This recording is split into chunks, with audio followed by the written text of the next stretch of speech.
బాపట్ల జిల్లా పట్టణంలోని కలెక్టర్ కార్యాలయంలో జరిగిన ప్రజా సమస్యల పరిష్కార వేదికలో నల్లమడ రైతు సంఘం సభ్యురాలు దొప్పలపూడి మంజుష గుంటూరు ఛానల్లో పర్చూరు వరకు పొడిగించాలని డిమాండ్ చేశారు. వరద నీటి వల్ల రైతులు తీవ్ర ఇబ్బందులు పడుతున్నారని, నల్లమడ డ్రైన్ కాలువ కట్టను పెంచాల్సిన అవసరం ఉందన్నారు. భూములు తీసుకుంటే తగిన నష్టపరిహారం చెల్లించాలని కోరారు. కలెక్టర్ సమస్య పరిష్కారానికి హామీ ఇచ్చారు.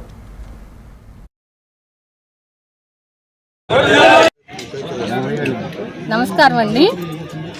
మాది తిక్కరాజుపాలెం గ్రామము. మేము 70 సంవత్సరాల నుంచి ఈ ఉద్యమం జరుగుతూనే ఉందంట. మాకు తెలిసి 20 సంవత్సరాలు బట్టి డాక్టర్ గారితో పాటు మేము కూడా పాల్గొంటున్నాం.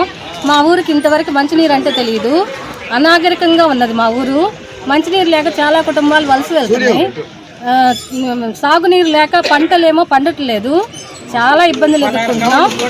పొలాల కవులకు వెళ్ళటం లేదు, ఊళ్ళో ఉండే వాళ్ళు లేరు, మంచినీరు రాదు. ఎలా బ్రతకాలి అసలు? ఇన్ని సంవత్సరాల ఉద్యమంలో కూడా ప్రభుత్వం మమ్మల్ని పట్టించుకోకుండా ఉంటే చాలా బాధగా ఉంది. ఇప్పుడు ప్రస్తుతానికి ఈ గుంటూరు ఛానల్ యామర్తి నుంచి పెన్నందిపాడు వరకు వాటర్ ఇస్తామని చెప్పేసి అక్కడే మామూలుగా కొంతవరకు డబ్బులు ఇస్తామని చెప్పి రైతులకు డబ్బులు ఇస్తామని చెప్పి కూడా అవార్డులు పాస్ చేశారు. కానీ పెన్నందిపాడు నుంచి పొర్చూరు వరకు పొడిగించడానికి కారణాలు తెలియదు.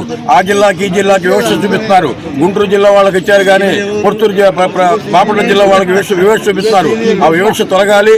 అర్జెంటుగా గుంటూరు బాపట్ల జిల్లా కూడా ముందుగా పెన్నందిపాడు పొర్చూరు మండలాలకు కూడా రైతుల దగ్గర నుంచి భూమి సేకరించి కాంపన్సేషన్ పెంచి నోటిఫికేషన్ ఇచ్చి ఎమ్మటే కాలువలు తవ్వి